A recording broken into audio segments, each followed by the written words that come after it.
오늘 이 말씀은 좀 예민한 주제일 수도 있고 또 나와 상관없는 주제일 수도 있습니다. 나는 결혼해서 잘 살고 있는데 뭐 결혼이 어떻고 뭐 이혼이 어떻고 그렇게 할 수도 있지만은 여러분들께서는 건강할지 모르지만 우리 주위에 참 이런 부류들이 참 많고 깨어진 가정도 참 많다는 것을 좀 알게 됩니다. 또 자녀들의 문제도 있기도 하고. 그래서 오늘 이 말씀을 잘 새겨 들으셔가지고 나는 건강하지만은 많이 아픈 가정들을 많이 도와주는 그런 말씀으로 잘 삼으시기를 바랍니다. 오늘날 옛날에는 이혼이라면 굉장히 부끄러웠는데 요즘은 뭐 다반사입니다. 벌써 여러분들 머릿속에 벌써 몇 가정이 막 스쳐 지나가게 될 것입니다. 이거는 신앙인에게도 지금은 예외가 아니다는 것을 알 수가 있어요. 결혼이라고 하는 것은 두 사람 간의 약속 이전에 하나님과의 언약의 문제입니다. 둘이 눈 맞아가지고 결혼한 게 아니고 하나님께서 맺어주셨다는 아주 중요한 원리가 있는 것이고 하나님께서 맺어주셨기 때문에 하나님께서 그 가정의 주인으로 그 인생을 책임진다는 것이 포함되어 있는 것입니다. 그래서 우리는 결혼하게 될 때 하나님 앞에서 서약을 하게 되고 또 결혼에 대해서 여러 가지 법적 장치를 마련해 둔 것은 잘 살아나는 거예요. 결혼했으면은. 그런데 현실적으로 보면은 점점 이혼이 많아지고 있는 것을 우리는 보고 있는 것입니다. 왜 그러냐? 성경은 이 결혼이 너무 중요하고 잘 살아라고 하는데 못 사는 겁니다. 여러분, 결혼은 하나님께서 세우신 제도이기 때문에 굉장히 신성해요. 하나님께 두 가지 제도를 세웠는데 결혼 제도를 세웠고 교회를 세웠습니다. 하나님께서 직접 세운 겁니다. 정부도 안 세웠어요. 근데 결혼하고 교회를 세웠습니다. 그 정도로 중요한 거예요. 이 정도로 중요한 만큼 기도하고 신중하게 결혼을 해야 된다는 것이 남아있는 것입니다. 이렇든 저렇든 일단 결혼을 하면은 물릴 수가 없어요. 물건이 아니기 때문이죠. 그때부터는 이유 불문하고 하나 되도록 노력을 해야 합니다. 성격이 안 맞다느니 내 스타일이 아니라느니 살다 보니까 원하는 결혼 조건이 충족되지 않을 그런 여러 가지 상황들이 오게 될 때 노력을 해야 되는데 이혼을 아주 손쉬운 탈출구로 오늘날 여기고 있는 것은 굉장히 결혼에 대한 이 무게를 가볍게 여기고 있다는 것을 보여주고 있는 증거입니다. 결혼은 하나님께서 만드신 신적인 제도입니다. 그 말은 뭐냐니까 내 개인적인 이해관계나 욕망에 따라서 갈라설 수가 없고 하나님 보고 있으니까 하나님 바라보고 이유 불문하고 하나 되기 위해서 끝까지 끊임없는 노력을 기울여라. 그러면 내가 반드시 도와주고 그 가정을 축복할 것이다. 자녀 대세에 손손 축복하게 될 것이다. 그것이 포함되어 있는 거예요. 둘이서 해버리면 헤어질 수도 있는 거예요. 하나님이 계시다고 하면은 상당히 문제가 달라지는 것입니다. 결혼은 이렇게 중요한 거예요. 인생의 반이 결혼에 달려있다는 것을 여러분들께서는 꼭 기억을 해야 된다는 것입니다. 예수님께서는 바리새인들이 이혼해도 됩니까? 그 시험에 대해서 해라 하지 마라 그런 말 안 합니다. 그런 비상적인 말을 해야 될 성질의 것이 아니에요. 결혼은 뭐 해라 마라 그런 게 아니라니까 이게. 그래서 어떻게 하냐니까 벌써 정신이 썩었구나. 그래서 결혼의 성경적인 원리를 그들에게 다시 한 번 더 가르쳐 줌으로써 결혼이 얼마나 신성하고 중요하고 한번 결혼하면 끝까지 책임을 져야 된다는 것이고 왜 이게 가정이 많이 깨어지고 있는가? 결국에는 인간의 탐욕의 문제라고 예수님께서는 우리에게 고발하고 있는 것입니다. 2절 말씀 바리새인들이 예수께 나와 그를 시험하여 묻되 사람이 아내를 버리는 것이 옳으니까 바리새인들이 그 당시 아주 예민한 주제를 가지고 이혼의 문제죠. 예수님을 시험했습니다. 시험하니까 어떤 대답을 해도 예수님은 굉장히 곤란한 처지에 빠질 수밖에 없습니다.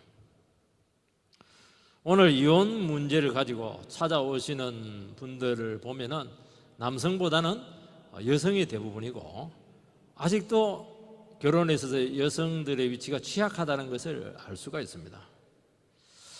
이야기를 들어보면 이제 배우자의 간음 문제라든지 또 때리는 거예요. 구타 문제. 또 성격이 너무 병적입니다. 이게 감당이 안 되는 거예요. 결혼을 했으면 책임을 져야 되는데 전혀 책임을 안 지는 아주 무책임한 그런 여러 가지, 또 시댁과의 관계에서 사실은 아내 편을 들어줘야 되는데 그냥 그 문제에서 굉장히 어려움을 겪는 그런 여성들이 참 많은 것을 알 수가 있어요. 요즘은 힘들고 애매하면은 성격 차이입니다, 그런 명분으로 많이 갈라섭니다. 일단 입에서 이혼이라고 하는 말이 나오는 순간 이 말이 나오면 안 돼. 이런 말이 나오면 안 되는 거예요. 이혼이라고 하는 말이 입에서 나오는 순간 이미 그런 깊어질 대로 깊어진 상태고 이게 화해가 쉽지가 않아요. 그래서 이혼이라는 말 자체가 나오도록 해서는 안 된다는 겁니다. 남남이잖아요. 이혼해피면 끝이에요. 그동안 얼마나 많은 고통을 주고받았겠는가 하는 것을 짐작할 수가 있습니다. 감정이 너무 상했고 그 지점까지 오면서 서로 너무 지쳐 있다는 것을 알 수가 있습니다. 성경에서는 이혼을 막긴 막아야 하는데 그 전에 바른 결혼이 수십 배로 중요하다는 것이고 바른 결혼을 해야 된다는 것입니다. 가만히 이야기를 듣고 보면은 결혼할 때 문제가 많았다는 것을 알 수가 있어요. 너무가 준비 안 된 상태에서 결혼을 한 것입니다. 그런 맹목적인 그 사랑의 감정에 휩쓸려서 또 아니면 철없이 동거를 하는 바람에 또 책임과 의무라고 하는 아주 중요한 결혼의 가치에 대해서 전혀 대비가 되어 있지 않는 상태에서 안이하게 결혼한 것이 문제였다는 것을 알 수가 있습니다. 그것이 그냥 결혼 생활에서 나타나는 경우가 참 많다는 겁니다. 그래서 성경에서는 뭘 이야기하느냐, 결혼하기 전에 신중에 신중을 기해라는 것입니다. 일단 결혼하면 끝이에요. 딴 생각하면 안 돼요. 그때부터 딴 생각하면 그건 죄입니다. 그건. 대개 이혼 상담을 해오면은 간음이 아니면은 같이 살라고 합니다. 간음까지도 수용이 되고 진짜 회개하고 이렇게 하면은 같이 살아주는 것이 좋습니다. 그렇게 우리는 권면을 해야 될 것입니다. 어떤 분들은 이상형이 아닌데 내가 떠밀려서 결혼을 했습니다. 사고쳐서 결혼했습니다. 그런 말을 합니다. 일단 결혼하면 이상형이 어떻고 이런 말 자체가 성립이 되지가 않습니다. 늘 이야기하지만은 이상형은 이상한 겁니다. 이 세상에 이상형이 어디에 있어요? 하나님의 이상형이 어디에 있어요? 다 문제가 많기 때문에 결혼하는 것이거든요. 부족하고 평범한 사람이에요. 우리들은 결혼을 할 때 내가 조금 손해본 것 같다, 내가 조금 막 그냥 내가 막 봐준 것 같다, 그 사람이에요.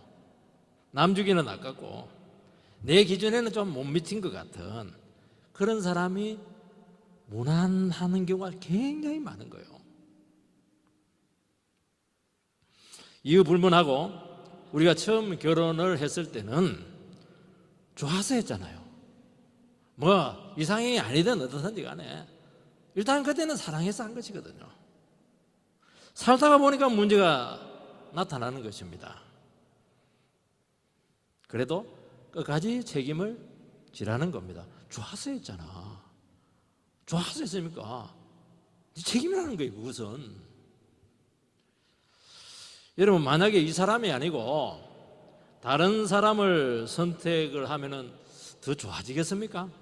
다시 한 번 더 결혼할 기회를 다 준다면은 지금 있는 그대보다 더 나은 사람을 선택할 수 있는 자신이 있습니까? 아니에요. 실험을 해봤는데 똑같은 사람이에요. 여러분들은 이유 불문하고 최고의 선택을 한 거예요. 그걸 인정을 하시라는 겁니다. 미련을 버리라는 거예요. 그래서 이혼하고 나서 열의 7 내지 8은 반드시 후회를 한다고 합니다. 예수님 당시의 이 이혼 문제는 정치적으로 신학적으로 아주 예민한 이슈였습니다. 지금 예수님이 계신 유다 지역을 다스리고 있는 왕이 헤롯 안티파스인데, 이 사람은 이복 동생 헤롯 빌립의 아내 헤로디아를 이혼시켜 가지고 자기와 결혼을 한 거예요. 그래서 세례 요한이 그거는 범죄다, 죄다 이렇게 하는 바람에 세례 요한이 참수를 당합니다. 만약에 예수님께서 이혼하면 안 된다 그렇게 했다면 아주 정치적으로 위험할 수가 있습니다. 신학적으로도 지금 이혼 문제에 대해서는 유대 사회가 양파로 지금 갈라져 있습니다. 보수파하고 진보파가 있는데, 보수파는 간음 외에는 이혼해서는 안 된다는 것입니다. 진보파는 다양한 이유로 이혼할 수 있다는 겁니다. 간음 외에도 마음에 안 들면 여러 가지 조건들이 있어요. 밥을 태웠다든지 이렇게 여러 가지 있습니다. 그러니까 양파로 딱 나눠졌기 때문에 예수님께서 어느 노선의 편을 들더라도 반은 적으로 돌리는 겁니다. 여러분, 교회가 한 마음이 안 되면요 이런 일이 참 많이 생깁니다. 무엇을 해도 반은 반대를 해요. 그게 굉장히 안 좋은 겁니다. 교회는 어떤 곳이냐? 교회는 하나님의 말씀은 딱 하나가 돼야 돼요. 교회는 원보이스, 원보이스. 두 말 하면 안 돼요. 두 말. 말씀이면 무조건 아멘 하는 이 교회가 왜 중요하면은 이것이 안 되면 자기 생각으로 계속 이야기를 하기 때문에 무엇을 해도 반대입니다. 아무것도 못해요. 할 수가 없어요. 교회가 딱 반쪽을 나는 겁니다. 사람이 아내를 버리는 것이 옳으니까 이것이 바리새인들의 시험입니다. 여러분, 사람이 아내를 버리는 것이 옳습니까? 이 질문 자체가 상당히 문제가 많고 역겨운 질문이라고 말씀하고 있습니다. 요즘식으로 바른 질문을 하게 된다면 이렇게 질문을 해야 될 것입니다. 남편이 아내와 갈라서는 것이 옳습니까? 이렇게 이야기하면 되잖아요. 사람이 아내를 버리는 것이 옳습니까? 벌써 반감이 생기는 거예요. 사람이 반감이 생깁니다. 버린다는 말이 마음에 안 들어요. 그러면 남편은 사람이고 아내는 사람이 아니네요. 그런 뉘앙스가 있잖아요. 사람이 아내를 버리는 것이 옳으냐? 그럼 아내는 사람이 아닙니까? 갈라서야 됩니다. 이혼해야 됩니다. 그 말을 쓰지 않고 버린다는 표현을 쓴다는 것입니다. 아내를 버리는 거예요. 아내가 물건입니까? 그러니까 당시 여성의 지위를 이 질문 속에서 얼마든지 엿볼 수가 있다는 것입니다. 그러니까 여성은 사람이 아니고 남자의 필요에 의해서 존재하는 종속적이고 기능적인 위치에 있다는 것을 말씀하고 있는 것입니다. 이런 사회의 풍조 속에서 정상적이고 성경적인 결혼이 가능하냐? 불가능한 겁니다. 그래서 이혼해도 되느냐? 하지 말아야 되느냐? 이거 자체가 지금 문제가 아니라는 거예요. 풍조 자체가 문제가 있는 거죠. 사회적 풍조가. 결혼관이 근본적으로 문제가 있는데 이혼해야 됩니까? 말아야 됩니까? 그게 무슨 의미가 있는 겁니까? 결혼 자체를 바로 뜯어고치고 바꿔야 되지 않겠습니까? 우리나라도 얼마 전까지 정상적인 가정을 세울 수가 없었습니다. 저는 저희 가정만 그런 줄 알았더니만은 다 그래요. 우리 앞 세대들, 두 세대들 앞에 보니까 이 가정이 정상적인 경우가 거의 없는 것을 알게 되는데 왜 그럴까? 사람들이 저래서 저럴까? 못됐을까? 아니더라니까요. 풍조가 문제, 풍조. 결혼 풍조가 문제라는 거예요. 남자는 하늘이고 여자는 하늘을 받들어야 된다. 그 말 많이 제가 들었거든요. 여자와 어떤 물고기는 어떻게 해야 된다. 명태 같은 거 이런 거. 집안에 암탉이 불면 어떻게 집안이 어떻게 된다는 둥. 이 풍조라는 문제 이게 온갖 여성 비하적인 풍조가 그 사회를 지배하고 있었다는 것을 알 수가 있습니다. 남자가 바라피는 것은 사람들이 사내 대장부로서 그래 할 수가 있지 관대하죠. 여성은 애누리가 없어요. 바로 불리는 끝장이야. 집안 망신시킨다고 완전히 그냥 그렇게 수치감을 주었다는 것입니다. 그러니까 여성의 일방적인 희생을 강요했고 온갖 수모와 폭력과 폭언으로 고통을 받는 우리 사회가 얼마 전까지 그랬다는 것을 여러분들께서는 기억을 해야 된다는 겁니다. 이거는 사람의 좋고 안 좋고의 문제가 아니라는 거예요. 집안 좋고 안 좋고의 문제가 아니고 이 풍조가 문제라는 풍조가 이게. 여러분 여성은 존귀하고 대동한 한 인격으로 보게 된다면 어떻게 이런 질문이 자연스럽게 나올 수가 있겠습니까? 나도 문제가 있는데 우리 서로 안 맞다고 이혼해야 됩니까? 조심스럽게 접근해야죠. 사람이 여자를 버리는 것이 옳으니까 물건이에요 지금. 이런 말들이 자연스럽게 나온다는 거예요. 이게 이 사회가 문제라는 거예요. 결혼에 대한 풍조가. 여성을 기능적인 존재로 보고 있고 남성의 종속적인 존재로 취급을 당하고 있다는 것을 알 수가 있습니다. 또 그런 사회가 됐을 때는 여성은 그럴 수밖에 없는 취약한 위치에 있기 때문에 그게 가능한 겁니다. 경제적으로 굉장히 취약해요. 그 자녀 때문에 이혼하기가 굉장히 곤란한 거예요. 참고 이렇게 해서 그나마 이 가정을 지켜낸 것은 정말 하나님의 축복이라고 저는 말씀드리지 않을 수가 없습니다. 오늘날은 그렇게 해서는 큰일 나는 겁니다. 오늘날은 여성들의 경제력이 막 대단해요. 요즘은 곧 지나면 남자들이 살림해야 될지 몰라요. 여자들이 가서 막 돈 벌고 굳이 한 남자에게 안 매이려고 하고 있고 자석에게 구속받기 싫어하고 있고 자기 인생을 찾으려고 하는 겁니다. 그러니까 결혼이 절대 요소가 아니라는 것입니다. 그러니까 남성들 같은 경우에는 성경적으로 철저히 무장되지 않으면 결혼하기도 쉽지 않고 결혼 생활을 지탱하는 것은 더 어렵다는 거예요. 둘이 만나가지고 그냥 살아가면 결혼이 될 것 같습니까? 안 되거든요. 일주일 동안 사는 것도 힘든데 평생을 같이 살아야 되는데 전혀 준비가 안 된 상태에서 성경적인 가치관도 없으면서 믿음도 없으면서 결혼 생활을 해낼 수가 있겠습니까? 불가능하다. 100이면 100 실패한다는 거예요. 살 수는 있어요. 그게 결혼입니까? 부부입니까? 부부가 아니라니까요. 그게.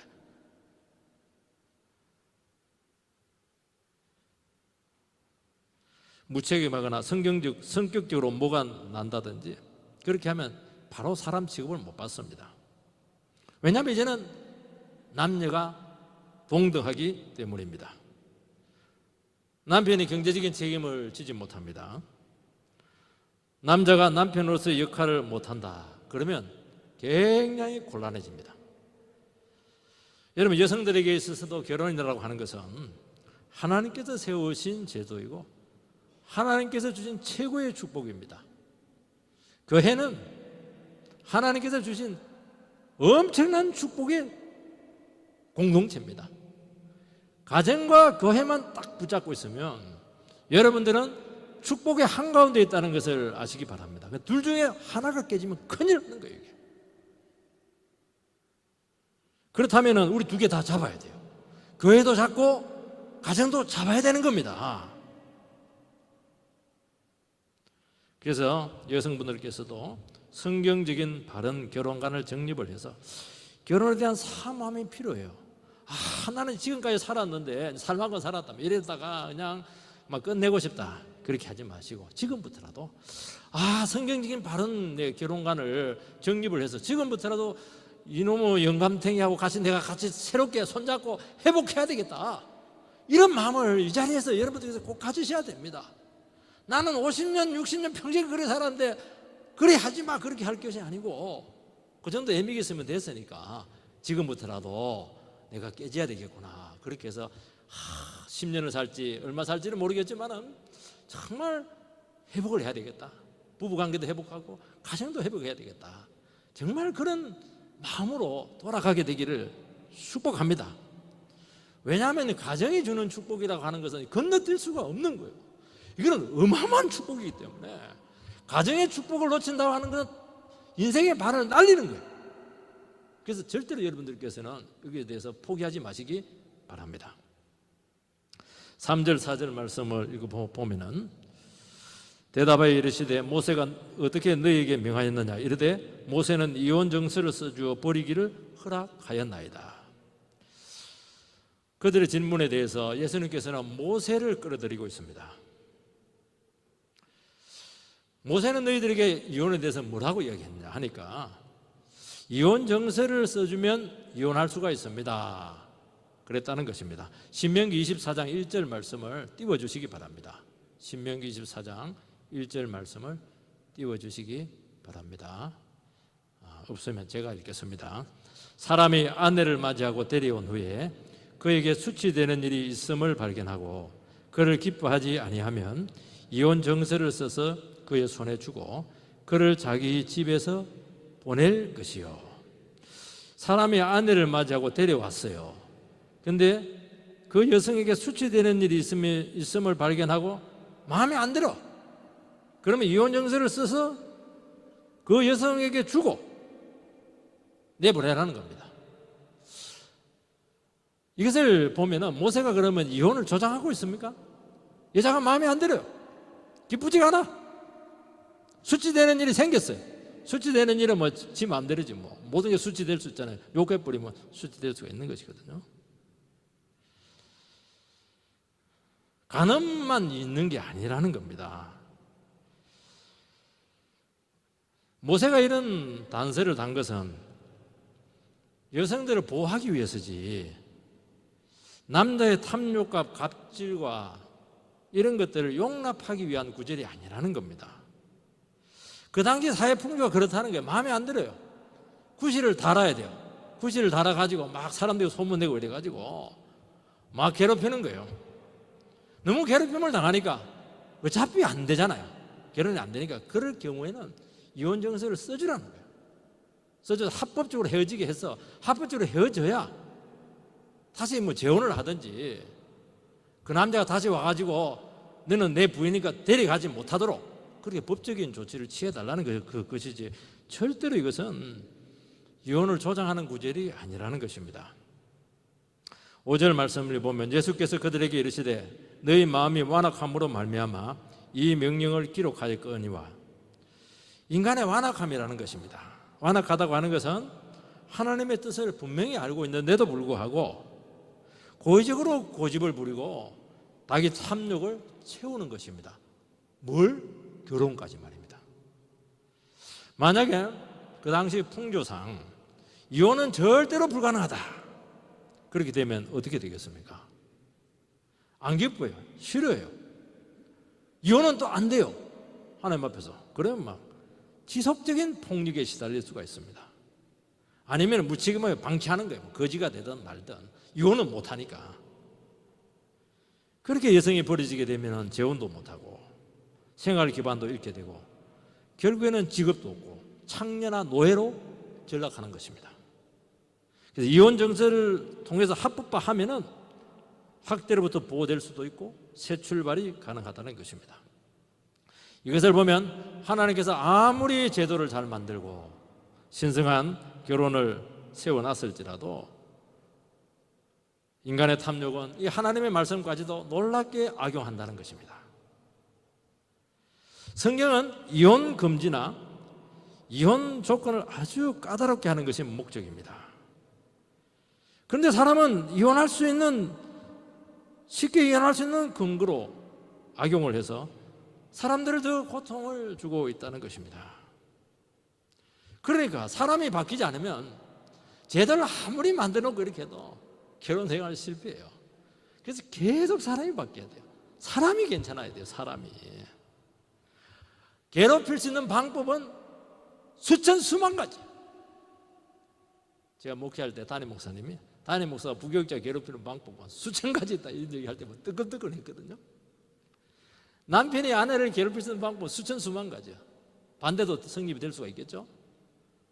사람은 그런 존재라는 거예요. 사람이죠. 사랑.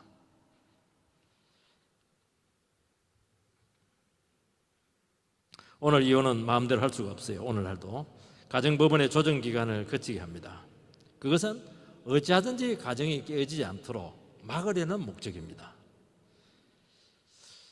이혼은 대단히 복잡하고 극복하기 어려운 심각한 문제를 일으킵니다. 위자료 문제가 간단하지가 않아요. 자녀 양육권은 굉장히 예민한 문제고 재산 분할 하나하나가 너무나 고통스럽습니다. 같이 살면서 한 몸이 되었기 때문에 이게 찢어지는 게 쉽지가 않아요. 그냥 대조립을 해버리면 그냥 나사 풀면 될 텐데 몸이 하나가 딱 돼버리기 때문에 찢어져야 되거든요. 너무너무 아픈 거예요. 모든 것들이. 빌 게이츠 부부가 이혼하면서 아주 유명한 말을 남겼습니다. 부부는 짧고 동지는 길다. 그러니까 부부로 생활한 것은 굉장히 몇 년 안 됐다는 거예요. 그 동지로 산 거예요. 그냥 남녀로 그냥 동거한 것이지 사랑한 것은 아니라는 거예요. 그래서 결국 27년 만에 결혼을 하게 되는데 문제는 그 재산이 160조입니다. 146조. 미국은요 혼전 계약서가 없으면 딱 반이에요. 반 딱 나눠줍니다. 이혼 2번 하면 반에 반 4분의 1로 딱 줄어들어요. 쏙 차는 거예요. 우리나라는 그 정도는 아닌데 미국은 거기에 대해서 예누리가 없어요. 이혼 절차를 밟는 과정에서 서로 핥히고 찢기게 되는 것을 알 수가 있습니다. 오늘날 이혼 조건이 많이 약해지면서 사회적인 문제가 지금 심각하게 나타나고 있습니다. 어른들은 마음에 안 들어서 자기 의사로 결정을 합니다. 그렇지만 자녀는 죽어나는 것이죠. 자녀만 죽어나는 것이 아닙니다. 관계되는 사랑하는 가족들 다 고통을 받는다는 것입니다. 성경의 정신은 뭐냐? 견디면서 살아가는 길을 찾으라는 것입니다. 그러니까 바리새인들이 예수께 나와서 뭐라고 질문을 해야 되겠습니까? 어떻게 하면 가정을 회복할 수가 있겠습니까? 그렇게 물어야 되는데도 불구하고 마치 이혼은 얼마든지 해도 되는 것처럼 지금 접근을 하고 있다는 것을 말씀하고 있어요. 오늘 남자들이 이런 대답을 했겠습니까? 마음에 안 들면 버릴 수 있습니다. 그렇게 대답을 할 수가 있었겠습니까? 못하죠. 요즘은 그럴 수 없어요. 남자들만 여성의 마음이 들지 않습니까? 여성도 마찬가지거든요. 그냥 살아주는 겁니다. 바꾸고 싶어요. 책임감 없고 아껴주지도 않고 잘해주지도 않고 성질은 냅다 놔두고 갈등이 생기는 거예요. 그래서 위험수위가 굉장히 높은 겁니다. 이게 때리고 무시하면 요즘은 끝이에요. 요즘 때리면 끝이에요. 때리면 애누리가 없어요. 얼마나 남편을 버리고 싶은 유혹이 많겠습니까? 우리 앞세대 저희 모친 정도까지만 해도 보니까 가정에서 부당한 대우를 받아도 참았어요. 지금은 안 참습니다. 안 참아줘요. 안 참아줘요.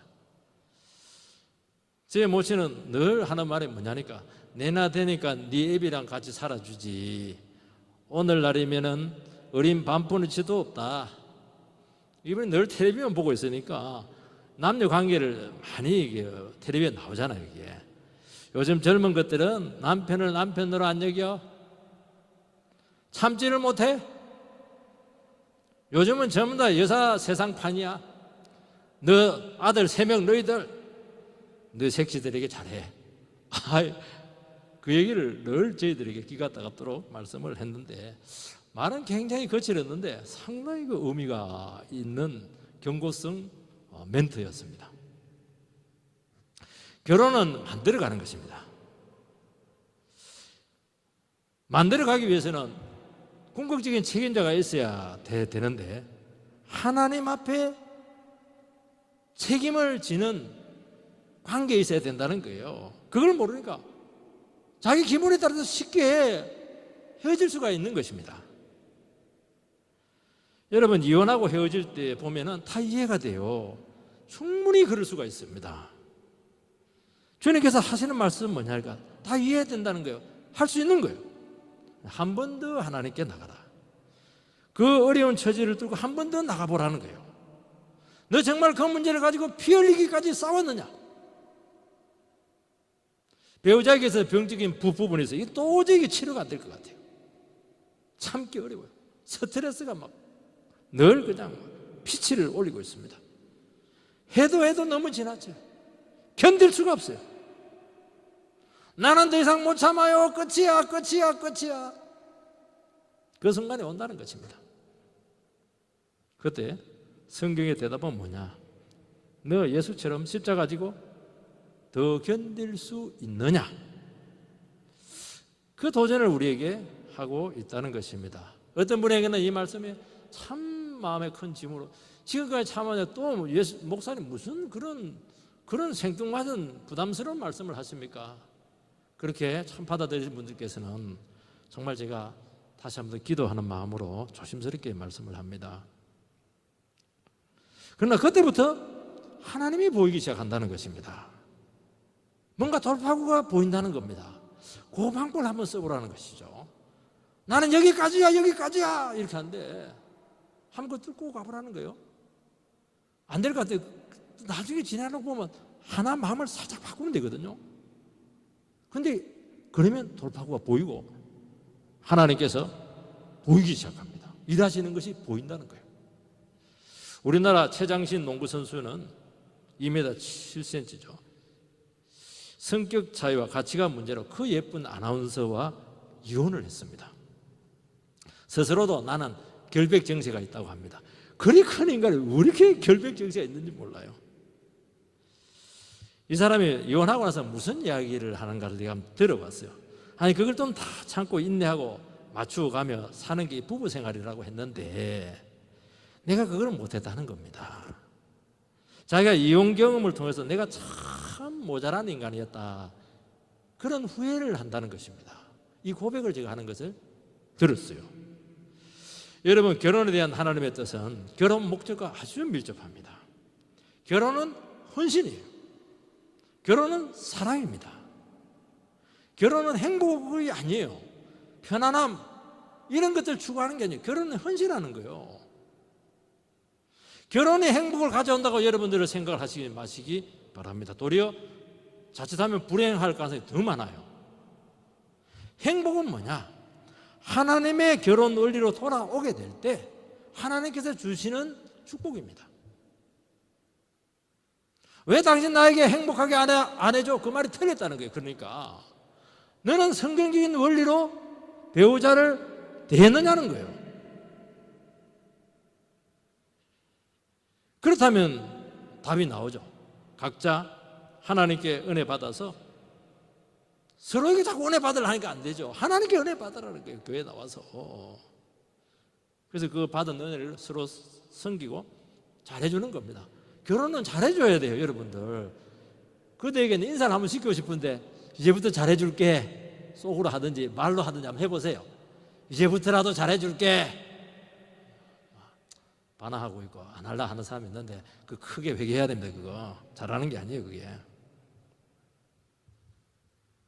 대개는 상대가 나를 기쁘게 해주기를 원하고 그대가 바뀌면 나도 바뀐다. 너무 많은 것을 배우자에게 기대하는데 기대를 하지 마세요. 그 사람도 똑같이 갈급함이 있다니까요. 또 야망이 많아요. 자아실현에 야망이 큰 사람들이 있어요. 자아실현을 하고 싶은 사람들이 있는데 그건 남자, 여자, 남자가 더 많겠죠. 그렇다면 배우자가 나의 야망 실현에 도움이 되기를 원하는 것입니다. 그거는 굉장히 나쁜 거예요. 그거는. 이기심이죠. 결혼에 이기심 들어가면 안 돼요. 결혼은 뭐냐? 상대의 부족과 연약을 내가 끌어안고 상대가 어떻든지 간에 책임을 지고 부족한 것을 따듬어서 온전하게 만드는 것이 결혼이에요.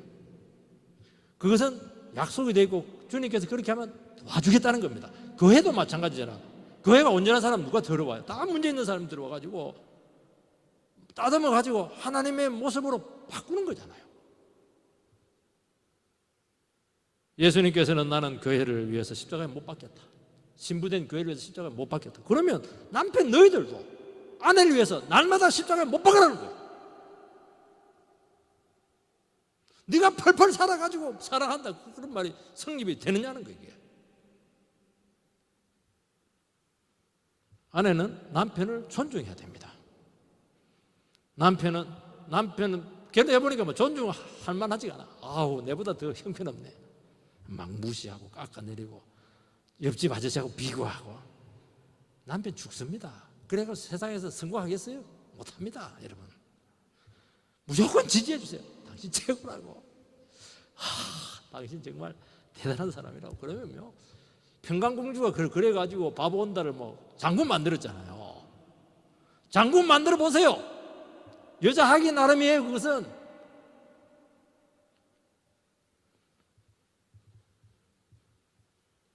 주님을 주인으로 모실 때 가정이 바로 세워지는 것입니다. 이것이 안 되면 너무 상처를 많이 주고 받는다는 것입니다. 서로 헌신하지 않기 때문에 가정이 황폐화되는 것입니다. 가정은 헌신이에요, 헌신. 서로 복종하는 겁니다. 주장하지 마세요. 그래서 서로를 바라보는 시각이 중요합니다.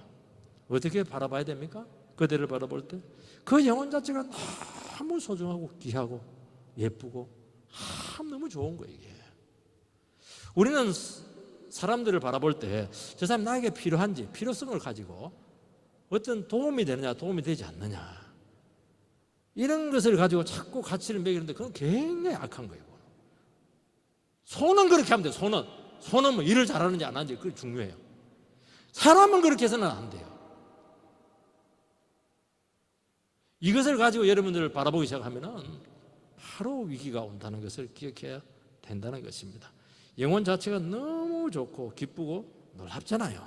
이것이 위대한 변화를 만들어내게 되고 결국에는 가정을 천국으로 이끈다는 것입니다. 6절 7절 간단히 읽고 끝내도록 하겠습니다. 창조 때로부터 사람을 남자와 여자로 지으셨으니 이러므로 사람이 그 부모를 떠나서 그 둘이 한 몸이 될지니라. 이러한 적 이제 둘이 아니요 한 몸이니 그러므로 하나님이 짝지어 주신 것을 사람이 나누지 못할지니라 하시더라. 결혼의 최종적인 기준은 성경의 창조 원리에서 찾아야 됩니다. 하나님께서는 결혼에 대한 계획과 뜻을 가지고 있는데 그 창조 원리로 돌아가라고 말씀하고 있습니다.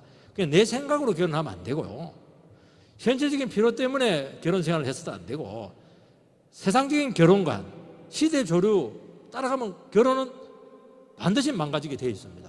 그러면 안 돼요. 감정은 천하의 혜택이 없어요. 그래서 우리는 결혼의 위기가 올 때마다 왜 결혼했는가? 성경적인 질문을 하라는 것입니다. 결혼은 하나님께서 남녀를 만들어서 결혼으로 한 몸이 되게 했다는 겁니다. 왜냐하면 혼자는 불안정하다는 거예요. 그러니까 남녀가 하나 될 때 온전할 수 있는 겁니다. 여자가 아무리 혼자 살아도 딱 허점이, 너무 결정적인 허점이 많아요. 남자도 마찬가지예요. 그래서 결혼 생활을 온전하게 잘하는 사람들 보면은 사람들의 균형이 딱 잡혀 있어요. 결혼 생활이 그렇게 중요한 거예요. 하나님께서는 한 사람에게 다 주지 않았습니다. 결정적으로 결핍된 것을 그대에게 주었어요. 그러니까 절대적인 필요성을 느끼게 만들었다는 겁니다. 남녀는 너무나 많은 부분에서 차이가 많아요.